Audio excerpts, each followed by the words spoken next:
What's going on, guys? Spencer Clays here. Today on the show, we have Blake. Blake is a 21-year-old entrepreneur up in Canada. He's made up to $19,000 per month doing, roofs, gutters, home services. So welcome to the show, Blake. Awesome, thank you. I'm excited. Finally get on the podcast. Looking forward to it. Yes, sir. So why don't you, for those who don't know you, just to take us back to when you first started, how you got into the business and all this sort of stuff. Yeah, well, all the way back to when I was 16 in high school is when I really started to get into entrepreneurship and decided that that's the route that I wanted to go. So as soon as I got a car, I started looking for different jobs that I could do to start making some money. And mom told me one day to get up and start cleaning out the gutters. And while I was up there, I was like, hey, look at this. This is pretty easy. And not a lot of people want to do it. So I bet you could make some pretty good money. So picked up a couple little cheap pieces of equipment to throw in my car and started cleaning gutters. And so I did that throughout high school. And then as soon as I graduated, I needed to get out of my small town, Alberta. And so I moved to Vancouver Island. And after 2 months of living out here, decided to take it full scale with the gutter cleaning. And that's actually when I found Spencer's content doing the roof cleanings. And so I decided to take it that route and go hardcore with the roof cleanings and the whole deal. And so here we are. Sweet, dude. Yeah, that's cool. So you kind of started back in high school, which, I mean, that for you, that was only a couple years ago, but so you've been doing the business I remember because you first joined was 2023, and so it's been a minute now. So tell us about that first when you really were okay, this is gonna be a business, making getting those first leads, making that first money. How did that process go? Yeah, so I started in April of 2023 and just started doing door to door. I was doing flyers, leaving notes on people's doors, trying to do as much as I could with that. And the first couple of months were pretty slow. I started with $200 in my bank account, and the first job that I booked, I didn't even have a ladder yet. So I talked to the lady, she booked it, we confirmed a price, and then I went and picked up a ladder and came back and did the job and went from there. And then it was in July 2023, so a couple months later, that I found the group and went into that. And I put about a third down for the group because I still had no money, starting out from absolutely nothing. And I had a buddy of mine, Connor, shout out to him, gave me the $300 for the first little bit down. And after joining the group, just with the resources that were there and all of the different people, I was able to, just take off from July till the end of the year. I did about 20K. And then, the next year did 100K. Nice, dude. So yeah, I mean, so average, because I mean, obviously we're over here. It's a little bit up north. Gets cold. We don't really work. Do you work in December at all or January? Do you just kind of take those months off? Um, it depends. We are very much slaves to the weather out here. Yeah. So this last year, I worked until about the second week of December, and then I was planning on starting up the first week of February, but we got a late snowstorm and rain and whatnot, so I wasn't able to start until last week, actually, the last week of February. Yeah. So it's great being able to have a business where I'm able to take that time off. I mean, even last year, going into the winter, I was super stressed because I was just barely hanging on. I just barely made enough to make it through the winter. But this year, I didn't have to worry. Got to hang out for a couple months with the girlfriend, go on lots of hikes and get some skiing and whatnot in. So it was great. It was a blast. Yeah, I saw someone on Twitter comparing the home service life to being more of an athlete. You get to you have 8 months on, 4 months off. And I Yeah. thought that was kind of a cool way to look at it because yeah, I mean, everyone's obsessed with the idea of oh, I need to work 50 weeks a year and I can only take 2 week vacation. It's when in all of human history has that been a thing? You usually Hmm. just you do your thing. You go to any other country too, you'll see most of the time they're chilling. It's really just an American thing or a Canadian thing where we're working a Western thing where we're all just working all the time. And so Yeah. getting some time off can always be really nice. So tell us about so I mean, so you were, I mean, it took a few months off, and so you guys were up to 12K per month. So what primarily for other people who are trying to get past 5K, trying to quit their job, how do they get to that? I feel like $10,000 per month is the good level where you can quit your job, go full in. How do people get to that? How do they get leads and kind of get to that next step? Yeah. Well, for me, when I started, I realized that being young probably was going to give me a bit of a disadvantage in the game. So I decided that I was going to focus on the keys to building a business, like transparency and honesty and all of that, and just going into it as virtuous as I could, dealing with the clients so that they get to know me and who they're dealing with, and really try and put my face on the brand so that they know that they're dealing with a younger guy and not a corporation. But where I was wrong is that being young actually seems to have given me a step up, because there's so many people that are there to offer support.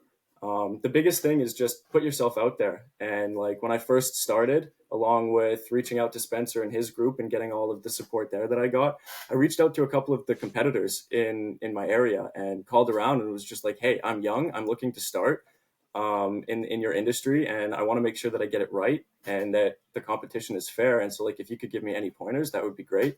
And the response was actually amazing. One of the companies out here has basically taken me on as a mentor, and he's been super helpful with getting me going when I was first starting and helping me understand pricing in the area compared to the other companies and whatnot. So yeah, really just putting yourself out there and getting after it and not being afraid to ask questions and know where you're not an expert yet, but you're trying to be. That's awesome. I remember you telling me that, and let's kind of go down that hole for a second, because like Yeah, everyone's so worried about competition this, competition that, but everyone out here, we're all just trying to make money, feed our families. Like it's really not that serious, and I feel like so many people are much more giving and kind than you give them credit for. So tell us about that. So you reached out to like some of the competitors, and then because that helps everyone too. yeah. If you start raising your prices, like all that, like then the prices stay the same, and everyone benefits. So tell us Yeah, about that. exactly. I mean, competition is always such a healthy thing, right? Like we're Yeah, we're such North America especially, we're so involved in sports heavily because it's such competition, whether it's playing or watching. That competition is always good because it gives you something to push for. And out here, especially in the Pacific Northwest, where there's no shortage of moss and it comes back every few years, so there's way more than enough work to go around. And I understood that, and most of the other companies understand that as well. And so, as long as you're playing by the rules and competing fairly, then yeah, it does benefit everyone because it makes the industry look better. People have a pretty good idea that prices are generally the same. So we like to talk about it that if we keep our prices generally the same, it comes down to service and availability. So the only thing that the client has to worry about is if they like me and want to work with me, because the price is the same for yeah, most of the other companies. yeah. No, rising tide floats all boats. So definitely, like that's a cool point. I mean, yeah, I've got a bunch of people around here too. We run competing business, or even in the group too. Yeah, we got like Yeah. 150 plus guys, and many of them live or like within driving distance of myself, and so it's kind of funny.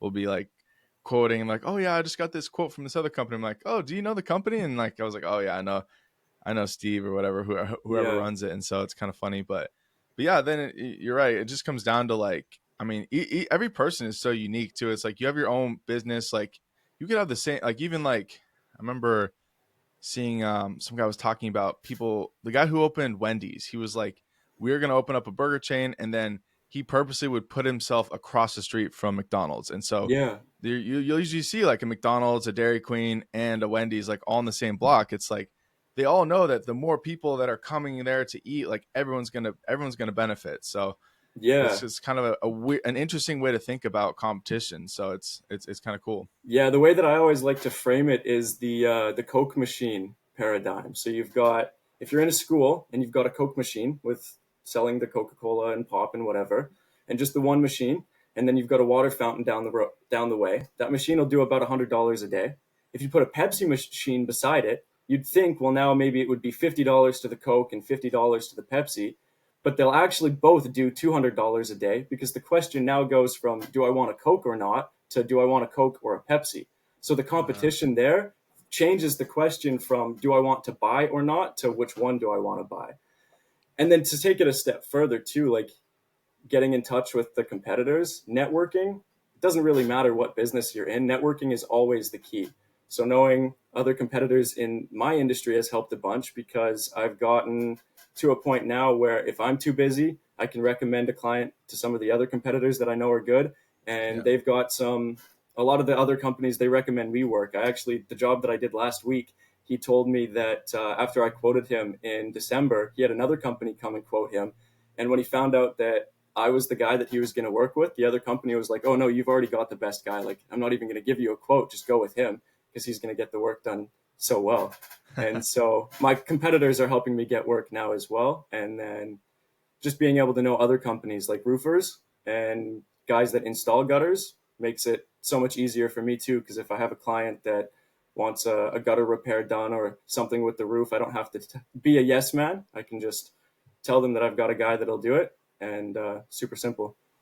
Yeah. No, that's great. Like, yeah, being just, I mean, being of service, we've started to do that more too. Like, I mean, I got a, gutter guy as well and such. So it's, yeah, it only makes sense. It only helps everybody. So I like that about the Coke and Pepsi. I didn't even really think about that. Did you get that one from, I know you've read, you're big into like books and stuff too. Did you get that Yeah. from like, or like what are some of your, we can kind of go talk about that too. Like, what are some books that you recommend for young guys just getting started? Because I know got a lot of young guys listen to this.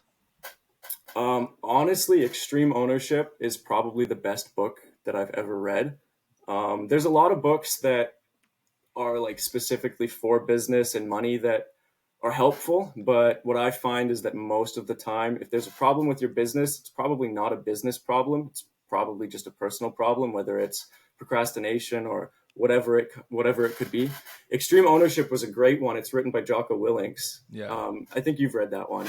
Yeah, I can't remember when I read, or I've read one or two of his books back in the day for sure, like back when I was in the Navy and such. But Yeah. I needed to pick that one back up. Yeah, it's all about accountability and just, yeah, extreme ownership over every aspect of your life. And just any book that changes your framework. Atomic Habits is another great one.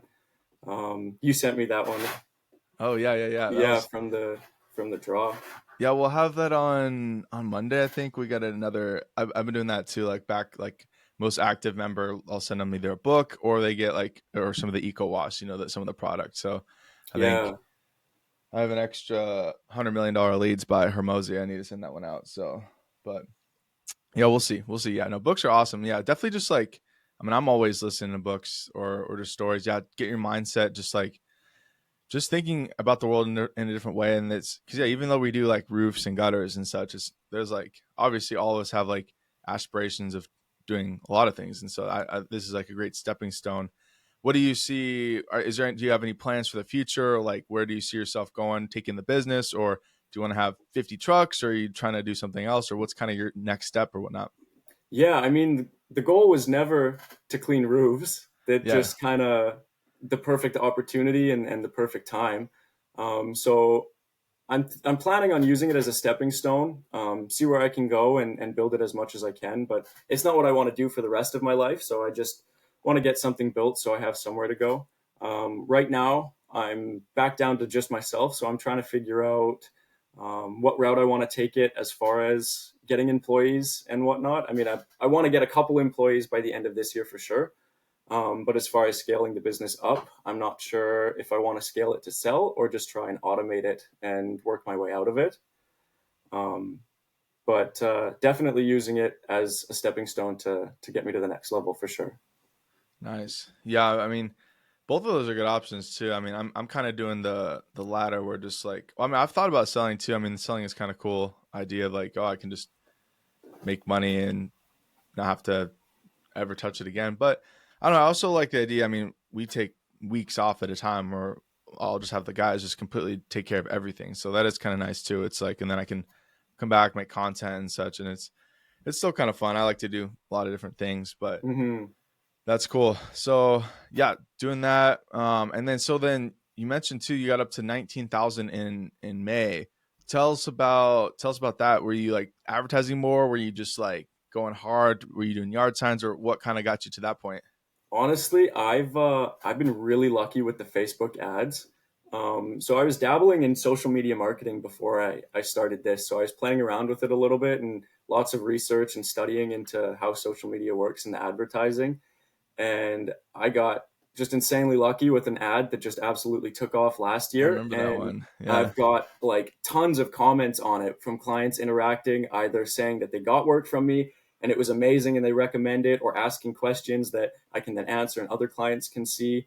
And I'm running the same ad today still. I just edited it and re-put it out, and it's still got all of the comments there. And I'm booked up like about a month and a half now just from that ad. And like I just started this season. And so last May, that's when I bought my truck and a whole bunch of stuff and like equipment and just really scaled up. So I didn't even realize that I hit 20K until a couple months later. I was just so head down grinding, focused on getting that truck and making the next move, that when I finally took a break and looked back, I was like, holy shit, I did almost 20K. That's like, I didn't even realize. That's awesome. And that's so funny that I know that I know exactly the ad you're talking about, and I love that story too because I remember you passed that ad along to another guy, to Matt, who lives a few hours away Yeah. from us, and the same thing, like it crushed for him too. And so I love that concept. I mean, obviously Russell Brunson has kind of coined that term. You're like one funnel away, you're one funnel Yeah. away from like making money. And I mean, here too, sometimes you're just one ad away, one job away, like the next. Like I remember for me, like I got this one job that like clicked in my head. I was like, oh, I can do this. And then I started getting, the neighbor, and then this and that. And then it's just like this momentum, like this cascading effect. And so that's awesome that ad's probably, Yeah. that one ad's probably made you what, like 60 grand or something at least, Oh, just that one ad. at least. Yeah. And I'm running it at $10 a day, 10 which is bucks a day, crazy. just printing. Like that's like the return on investment of that is just like insanity. Like, Yeah. Yeah. and It's crazy. I don't know many other industries where and that's why I do really like home service, like running ads and such. It's like there's few other industries where you can become like profitable like day one, like you're just like immediately making money. Like a lot of industries, they're kind of running negative for a while. Like a Yeah. movie, they have to put out like millions of dollars of advertisement, and then the movie can even launch, and that's when they have to make their money back. Like it's either kind of like they either made it or they didn't. Like, but here we can like, hey, we're making money today, same day. We've got guys who run ads, and then that day they're already like getting leads and quoting jobs and making money. So it's pretty Yeah. cool. So Yeah, it's a great industry. If you put your head down, you can really make anything happen. I mean, it was 2 weeks after I started that I quit my job. Mind you, I was delivering pizza before I started this and working at Best Buy, so I wasn't doing anything crazy. But it was 2 weeks that I started the business that I was replacing what I was making, delivering pizza and working at Best Buy. And I was planning on like just taking it low key until it picked up. And it was less than a month before I had the registration and the insurance and everything, because it just took off way faster than I was expecting. And then, yeah, with the Facebook ads, just killed it. I'm really, really glad that I figured out the Facebook ads, because that's the one thing that I was like so just in my face everywhere was the marketing. Everyone is like, you got to do this for marketing and you got to do that. You got to do the yard signs. You got to have the Google ads. You got to have everything. You got to put an ad in the newspaper, on the radio. Like there's so many different things that you can do, but honestly, the more you can simplify anything, the better it works. So now I'm like last year I dabbled in I paid for to get my ad in a brochure for one of the home builders in Nanaimo and a couple things like that. But this year I'm not doing anything other than the ads, because yeah. just running a Facebook ad and getting recommendations and word of mouth, that's all you need. Yeah, I saw a video. Hormozy had mentioned kind of that same concept. Is like there's only really four ways to get customers. There's cold outreach, there's organic, like posting, there's paid ads, and then referral. I think those are the four methods that he mentioned. He's like, go hard in one, just go hard in one single aspect, and then I kind of like paid ads and organic, like literally just posting videos, Yeah. like post on your Facebook, like you already do the job, just like take a 10-second video, and then hey, that plus paid, I feel like is just kind of the sauce that really just like, because but yeah, other people can do yard signs, they can do all the other stuff, like Oh, there's absolutely. many different ways, but yeah, I like focusing as well, like more like a laser versus like trying to be everywhere at Yeah. once. Yeah, that's the So important thing, is it'll all work for sure depending on how you utilize it, but just pick something. yeah, or door to door, like, and everyone's different too. Like some people like love door to door, they love that, getting out there and hitting the pavement. I personally don't. It's just, that's just, I mean, I don't really know someone like really likes door to door. They just like, that's their preferred method. they're just good at it or whatever. That's how But I started. The first like 3 months were just solid door to door. And I love and I'm grateful that I got to do it, but I'm really glad that I don't have to do it anymore. yeah, no, It's exactly. it's a great experience. I mean, it really helps you learn sales and talking to people and understanding like what the clients want and whatnot. Yeah, There's nothing more stressful than going and knocking on someone's door and being like, "Hey, I have something to sell you that's a couple $100." But yeah, no, it's a great learning experience, and it definitely helped me get to where I am for sure. because like they say like ads are salesmanship in print. So talking to those customers for a few months, like you basically like get the exact words that they want to hear, what they're looking for. So yeah, I mean, I would Exactly. absolutely recommend any young man like knock some doors. Oh, Absolutely, you learn so absolutely. much. So Yeah, yeah, you learn so much. Like even if you don't have to when you're starting, like I would still knock on a couple doors just to get to the feel of it. And that way too, like even still knocking on doors can be useful if you do a neighbor and or you do a yeah, house and then their neighbors have moss or whatever, you just go knock on the door, be like, "Hey, I just did your neighbor's place. If you're looking to get it done, here's my card." yeah, so easy. Like the neighbor, it's like so, so it's almost like free money sometimes. You like, and then I've had jobs where we did like for the neighbors, like same day. Yeah. It's just like they're like all come in like when there's like an HOA. Sometimes they like have to do it, so they're like all just like flocking to you. It's kind of Yeah. cool.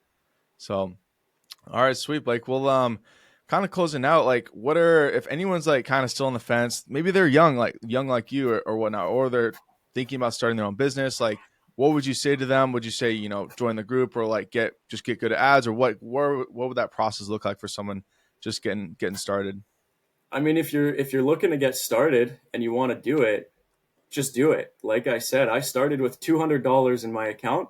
I bought like a little bit of bleach from uh, actually, I don't even know if I did soft washing at the very beginning. I might have just been doing the moss removal, but just got a couple brushes and like super cheap equipment. And I had just enough to buy a ladder and I bought it once I booked the job. So just get out there and start. And then once you've got going and you've got a little bit of momentum, absolutely join the course, join the Discord. It's just invaluable. A bunch of us guys that are lower scale to six figures. So way more than enough resources. But yeah, analysis by paralysis is the or paralysis by analysis is the biggest killer for anybody. So you just got to get out there and start. And especially if you're young like me, you've got nothing else to lose. Like for me, it was either I try this and it doesn't work and I go the traditional route, or I get stuck in the traditional route and it's going to be a lot harder to get started when I'm older. Yeah, no, I love that too. Just like starting and failing, because then you have to imagine like I feel like just so many people they don't fail at all. They almost never fail in life, and that's just like a kind of a terrible like way to go through life. Like if you think about like, oh, if success is like 30 failures from now, it's like I'd want to like fail as quick as possible, as many times until I get to that ultimate success. Because I mean, just I think about anyone I know who's like not happy, or even the gym is a good example too. It's like if you're never pushing yourself to failure, it's like how are you gonna ever know like how are you ever gonna grow? And so Yep. I don't know. And who gives a shit too? I don't know. We could talk all day about that. Like no Yeah. one Yeah. literally no one cares. Like every day we wake up, we're more worried about ourselves, what we're doing. That's just how humans are. No one's thinking like, oh my goodness, like Blake failed. He like knocked doors yesterday and no one answered the door. It's like how and like not a single person has ever thought that. No one cares. So Yeah. No, failure is not a bad thing at all. It's just an opportunity to learn, grow, and do better next time. yeah.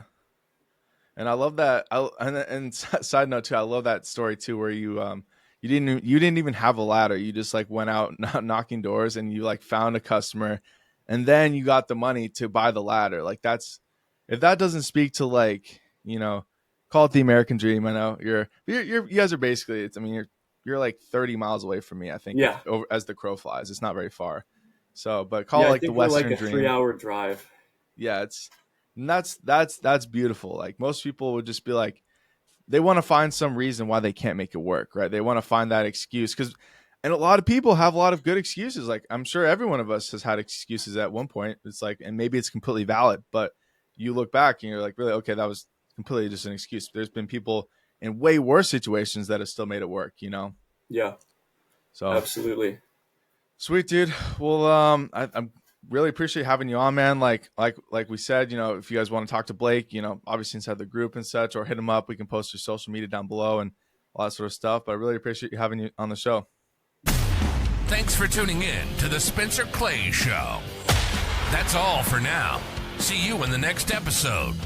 Peace.